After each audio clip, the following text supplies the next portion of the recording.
We need the bridging of the divine feminine, the being, the heart, the nurturing, the spirituality, the divine guidance, the inspiration, the intuition, the not performing, not doing anything, the experiencing, the sensing, the feeling.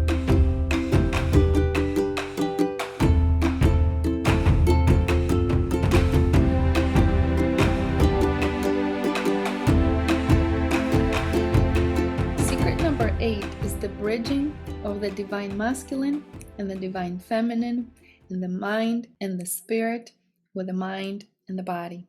So it is all about integration and it is all about whole wellness. And let me ask you this, what is whole wellness to you?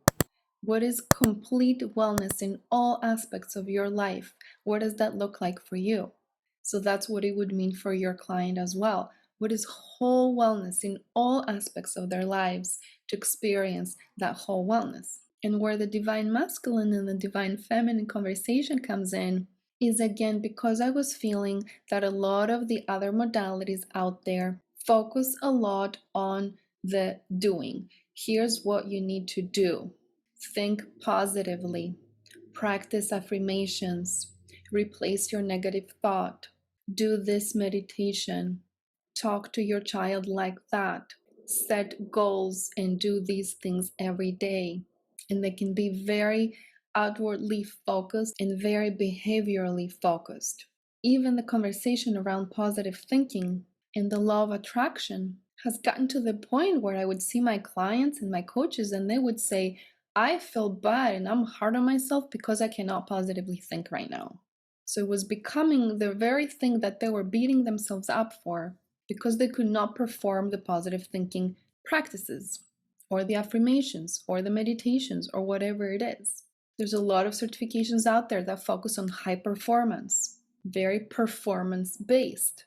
And there is not much divine feminine in these conversations.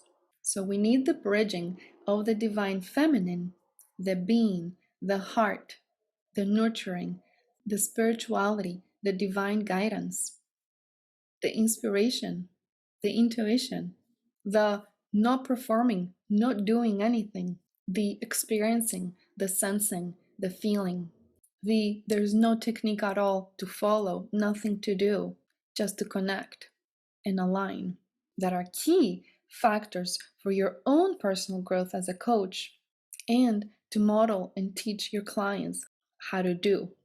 And even in the health coaching industry, where you gotta learn the protocols, you gotta learn how to analyze the test and what nutritional advice to give and what diet plan to follow and what supplements to give, there's still a place for that bridging of the spirit, the mind, and the body, for the divine feminine with the divine masculine. And I saw that with a lot of the health coaches that would come to me, because like I said, I've been a health coach myself for many, many years, and they would come to me and say there's something missing in my practice. I don't know how to truly affect that transformation in my clients that's beyond just protocols. So that was secret number 8.